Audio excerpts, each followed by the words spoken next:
Our Mutual Friend by Charles Dickens. Book 3, A Long Lane.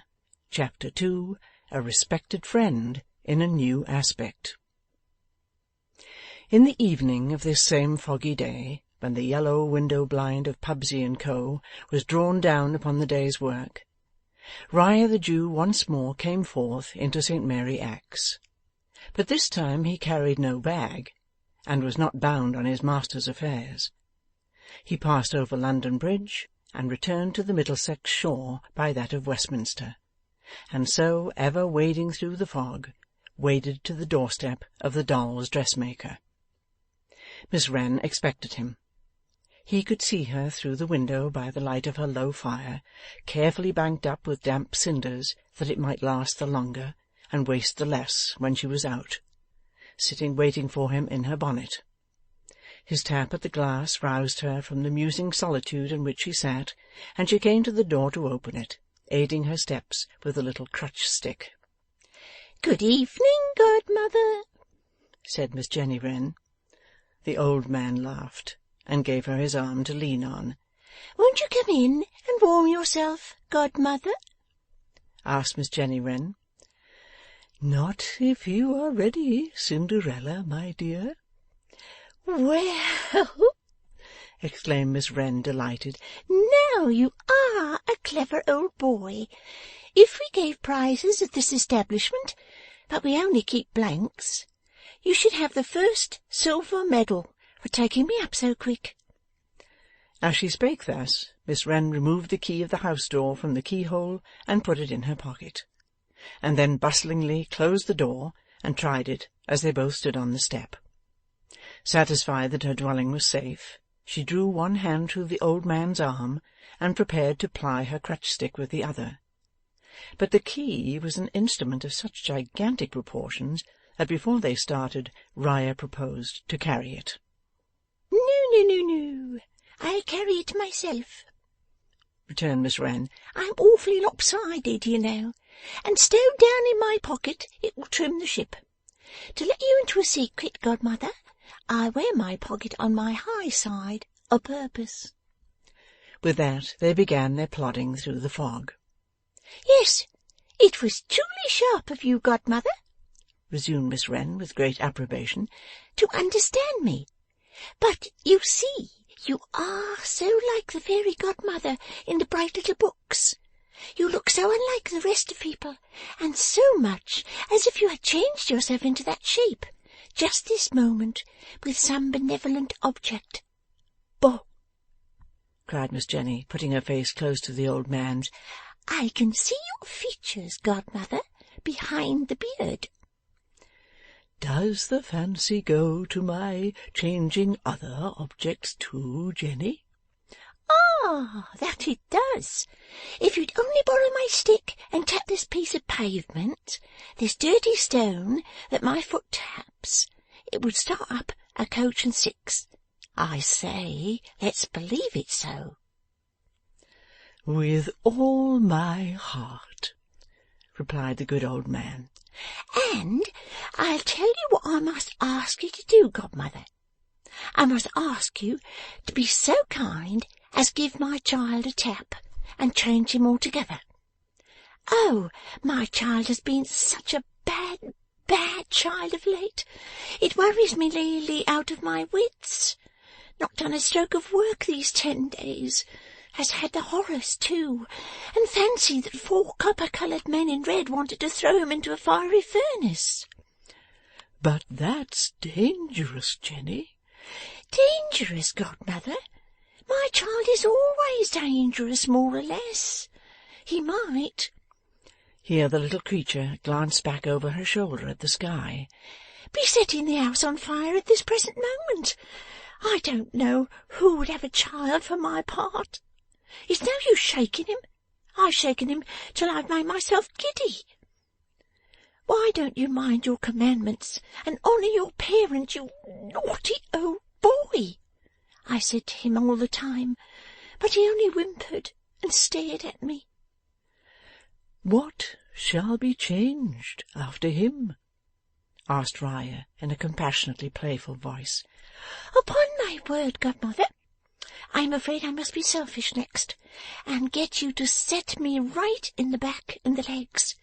It's a little thing to you, with your power, godmother, but it's a great deal to poor weak aching me. There was no querulous complaining in the words, but they were not the less touching for that. And then? Oh, yes, and then, you know, godmother, we'll both jump up into the coach and six and go to Lizzie. This reminds me, godmother, to ask you a serious question. You are as wise can be, having been brought up by the fairies, and you can tell me this. Is it better to have had a good thing and lost it, or never to have had it? Explain, goddaughter. I feel so much more solitary and helpless without Lizzie now than I used to feel before I knew her. Tears were in her eyes as she said so. Some beloved companionship fades out of most lives, my dear, said the Jew. That of a wife and a fair daughter and a son of promise has faded out of my own life, but the happiness was. Ah, said Miss Wren thoughtfully, by no means convinced, and chopping the exclamation with that sharp little hatchet of hers. Then I tell you what a change I think you had better begin with, godmother. You had better change is into was, and was into is, and keep them so. Would that suit your case? Would you not be always in pain then? Asked the old man tenderly. Right, exclaimed Miss Wren with another chop. You have changed me wiser, godmother. Not, she added with the quaint hitch of her chin and eyes, that you need to be a very wonderful godmother to do that deed. Thus conversing, and having crossed Westminster Bridge, they traversed the ground that Riah had lately traversed, and new ground likewise, for when they had recrossed the Thames by way of London Bridge, they struck down by the river, and held their still foggier course that way. But previously, as they were going along, Jenny twisted her venerable friend aside to a brilliantly lighted toy-shop window, and said, Now, look at 'em, all my work. This referred to a dazzling semicircle of dolls in all the colours of the rainbow, who were dressed for presentation at court, for going to balls, for going out driving, for going out on horseback, for going out walking, for going to get married, for going to help other dolls to get married, for all the gay events of life. Pretty, pretty, pretty, said the old man with a clap of his hands. Most elegant taste. Glad you like 'em, returned Miss Wren loftily. But the fun is, godmother, how I make the great ladies try my dresses on, though it's the hardest part of my business, and would be even if my back were not bad and my legs queer. He looked at her as not understanding what she said. Bless you, godmother, said Miss Wren. I have to scud about town at all hours.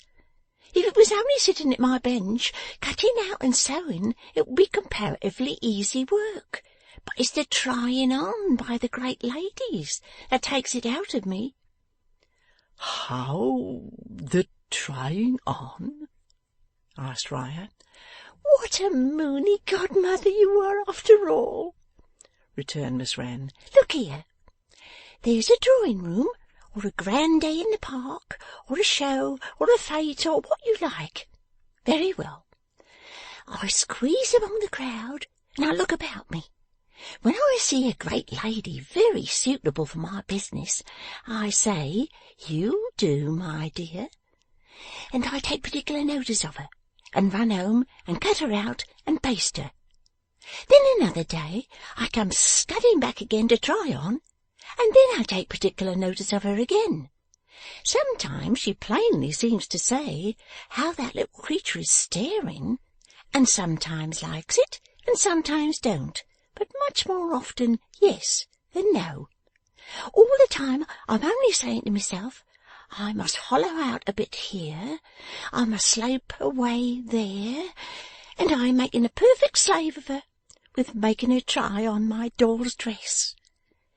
Evening parties are severer work for me, because there's only a doorway for a full view, and what with hobbling among the wheels of the carriages and the legs of the horses, I fully expect to be run over some night.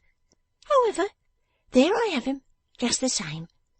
When they go bobbing into the hall from the carriage, and catch a glimpse of my little physiognomy poked out from behind a policeman's cape in the rain, I dare say they think I am wondering and admiring with all my eyes and heart, but they little think they're only working for my dolls. There was Lady Belinda Whitrose. I made her do double duty in one night. I said, when she came out of the carriage, "You'll do, my dear," and I ran straight home and cut her out and basted her. Back I came again, and waited behind the men that called the carriages. Very bad night, too. At last, Lady Belinda Whitrose's carriage. Lady Belinda Whitrose coming down, and I made her try on, and take pains about it too, before she got seated. That's Lady Belinda, hanging up by the waist, much too near the gaslight for a wax one with her toes turned in. When they had plodded on for some time nigh the river, Riah asked the way to a certain tavern called the Six Jolly Fellowship Porters. Following the directions he received, they arrived, after 2 or 3 puzzled stoppages for consideration, and some uncertain looking about them, at the door of Miss Abbey Potterson's dominions. A peep through the glass portion of the door revealed to them the glories of the bar, and Miss Abbey herself, seated in state on her snug throne, reading the newspaper, to whom, with deference, they presented themselves. Taking her eyes off her newspaper, and pausing with a suspended expression of countenance, as if she must finish the paragraph in hand before undertaking any other business whatever, Miss Abbey demanded, with some slight asperity, "Now then, what's for you?" "Could we see Miss Potterson?" asked the old man, uncovering his head. "You not only could, but you can and you do," replied the hostess. "Might we speak with you, madam?" By this time Miss Abbey's eyes had possessed themselves of the small figure of Miss Jenny Wren, for the closer observation of which Miss Abbey laid aside her newspaper, rose, and looked over the half-door of the bar. The crutch-stick seemed to entreat for its owner leave to come in and rest by the fire. So Miss Abbey opened the half-door and said, as though replying to the crutch-stick, "Yes, come in and rest by the fire." "My name is Riah," said the old man with courteous action, "and my avocation is in London City. This my young companion." "Stop a bit," interposed Miss Wren. "I'll give the lady my card." She produced it from her pocket with an air, after struggling with the gigantic door-key which had got upon the top of it and kept it down. Miss Abbey, with manifest tokens of astonishment, took the diminutive document, and found it to run concisely thus: Miss Jenny Wren, dolls' dressmaker, dolls attended at their own residence. "Lud!" exclaimed Miss Potterson, staring, and dropped the card. "We take the liberty of coming, my young companion and I, madam," said Riah, "on behalf of Lizzie Hexam." Miss Potterson was stooping to loosen the bonnet strings of the doll's dressmaker. She looked round rather angrily and said, "Lizzie Hexam is a very proud young woman." "She would be so proud," returned Riah dexterously, "to stand well in your good opinion, that before she quitted London for—" "For where? In the name of the Cape of Good Hope?" asked Miss Potterson, as though supposing her to have emigrated. "For the country," was the cautious answer. "She made us promise to come and show you a paper which she left in our hands for that special purpose. I am an unserviceable friend of hers, who began to know her after her departure from this neighbourhood. She has been for some time living with my young companion, and has been a helpful and a comfortable friend to her. Much needed, madam,' he added in a lower voice. 'Believe me, if you knew all, much needed.' 'I can believe that,' said Miss Abbey, with a softening glance at the little creature. 'And if it's proud to have a heart that never hardens, and a temper that never tires, and a touch that never hurts,' Miss Jenny struck in, flushed, 'she is proud. And if it's not, she is not.'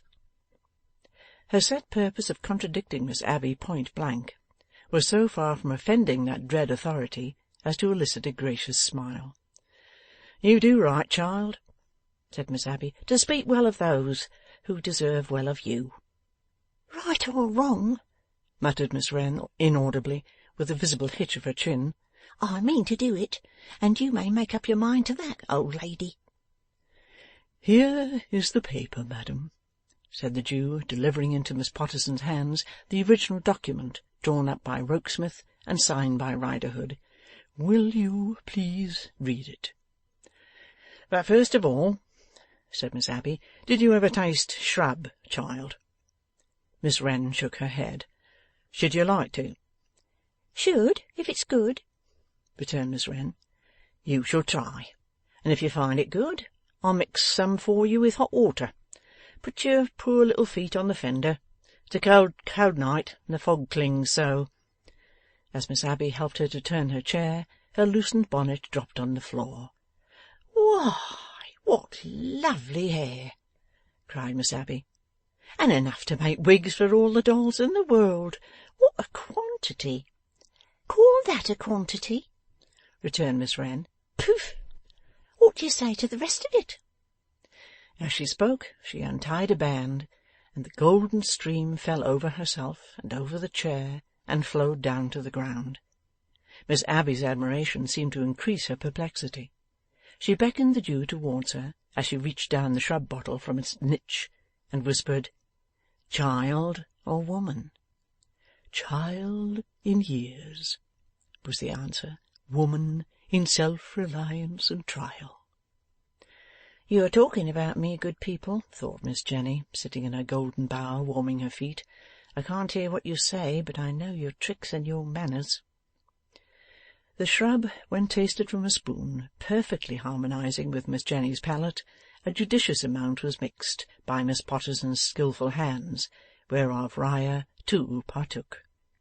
After this preliminary, Miss Abbey read the document, and, as often as she raised her eyebrows in so doing, the watchful Miss Jenny accompanied the action with an expressive and emphatic sip of the shrub and water. 'As far as this goes,' said Miss Abbey Potterson, when she had read it several times and thought about it, 'it proves, what didn't much need proving, that Rogue Riderhood is a villain. I have my doubts whether he is not the villain who solely did the deed, but I have no expectation of those doubts ever being cleared up now. I believe I did Lizzie's father wrong, but never Lizzie's self, because when things were at the worst I trusted her, had perfect confidence in her, tried to persuade her to come to me for a refuge. I'm very sorry to have done a man wrong, particularly when it can't be undone. Be kind enough to let Lizzie know what I say, not forgetting that if she'll come to the Porters, after all, bygones being bygones, she will find a home at the Porters, and a friend at the Porters. She knows Miss Abbey of old, remind her, and she knows what like the home and what like the friend is likely to turn out. I'm generally short and sweet, or short and sour, according as it may be, and as opinions vary,' remarked Miss Abbey, 'and that's about all I've got to say, and enough too.' But before the shrub and water was sipped out, Miss Abbey bethought herself that she would like to keep a copy of the paper by her. 'It's not long, sir,' said she to Riah, 'and perhaps you wouldn't mind just jotting it down.' The old man willingly put on his spectacles, and, standing at the little desk in the corner where Miss Abbey filed her receipts and kept her sample files, customers' scores were interdicted by the strict administration of the Porters, wrote out the copy in a fair round character. As he stood there doing his methodical penmanship, his ancient scribe-like figure intent upon the work, and the little doll's dressmaker sitting in her golden bower before the fire, Miss Abbey had her doubts whether she had not dreamed those two rare figures in the bar of the Six Jolly Fellowships, and might not wake with a nod next moment and find them gone. Miss Abbey had twice made the experiment of shutting her eyes and opening them again, still finding the figures there, when, dreamlike, a confused hubbub arose in the public room. As she started up, and they all three looked at one another, it became a noise of clamouring voices and the stir of feet. Then all the windows were heard to be hastily thrown up, and shouts and cries came floating into the house from the river. A moment more, and Bob Gliddery came clattering along the passage, with the noise of all the nails in his boots condensed into every separate nail. "What is it?" asked Miss Abbey. "It's summat run down in the fog, ma'am," answered Bob. "There's ever so many people in the river." "Tell 'em to put on all the kettles," cried Miss Abbey. "See that the boiler's full. Get a bath out. Hang some blankets to the fire. Heat some stone bottles. Have your senses about you, you girls downstairs, and use 'em." While Miss Abbey partly delivered these directions to Bob, whom she seized by the hair, and whose head she knocked against the wall as a general injunction to vigilance and presence of mind, and partly hailed to the kitchen with them, the company in the public room, jostling one another, rushed out to the causeway, and the outer noise increased. "Come and look," said Miss Abbey to her visitors. They all three hurried to the vacated public room, and passed by one of the windows into the wooden veranda overhanging the river. "Does anybody down there know what has happened?" demanded Miss Abbey in her voice of authority. "It's a steamer, Miss Abbey," cried one blurred figure in the fog. "It always is a steamer, Miss Abbey," cried another. "Them's her lights, Miss Abbey, what you see a-blinking yonder," cried another. "She's a-blowing off her steam, Miss Abbey, and that's what makes the fog and the noise worse, don't you see?" explained another. Boats were putting off, torches were lighting up, people were rushing tumultuously to the water's edge, some man fell in with a splash, and was pulled out again with a roar of laughter. The drags were called for.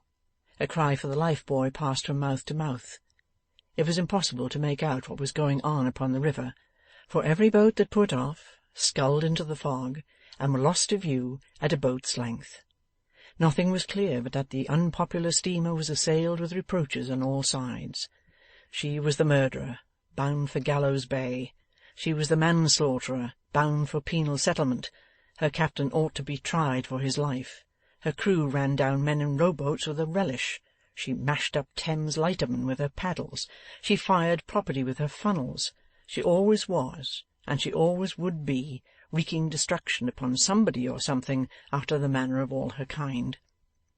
The whole bulk of the fog teemed with such taunts, uttered in tones of universal hoarseness.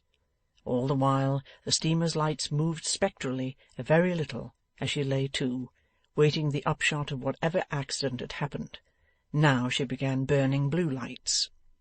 These made a luminous patch about her, as if she had set the fog on fire, and in the patch, the cries changing their note, and becoming more fitful and more excited, shadows of men and boats could be seen moving, while voices shouted, "There! There again! A couple more strokes ahead! Hurrah! Look out! Hold on! Haul in!" and the like. Lastly, with a few tumbling clots of blue fire, the night closed in dark again. The wheels of the steamer were heard revolving, and her lights glided smoothly away in the direction of the sea. It appeared to Miss Abbey and her two companions that a considerable time had been thus occupied. There was now as eager a set towards the shore beneath the house as they had been from it, and it was only on the first boat of the rush coming in that it was known what had occurred. "If that's Tom Tootle," Miss Abbey made proclamation in her most commanding tones, "let him instantly come underneath here." The submissive Tom complied, attended by a crowd. "What is it, Tootle?" demanded Miss Abbey. "It's a foreign steamer, miss, run down a wherry." "How many in the wherry?" "One man, Miss Abbey." "Found?" "Yes. He's been under water a long time, miss, but they've grappled up the body." "Let 'em bring it here. You, Bob Gliddery, shut the house door and stand by it on the inside, and don't you open it till I tell you. Any police down there?' 'Here, Miss Abbey,' was official rejoinder. 'After they have brought the body in, keep the crowd out, will you?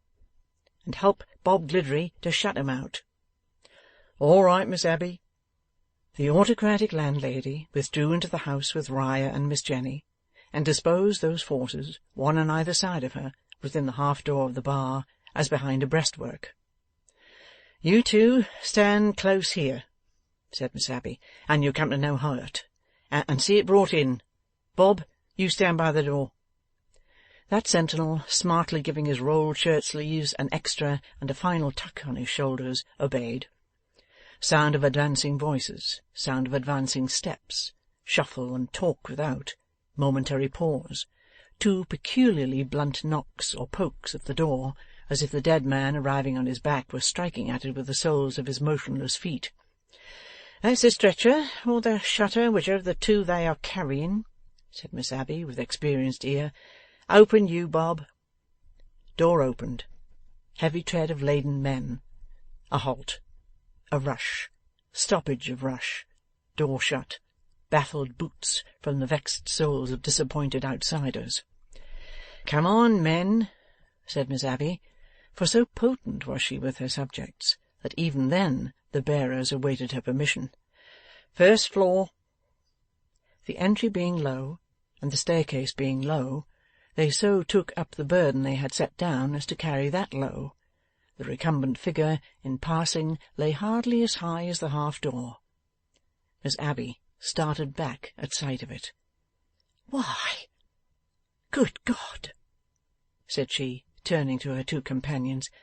'That's the very man who made the declaration we have just had in our hands. That's Riderhood.' End of Book 3, Chapter 2.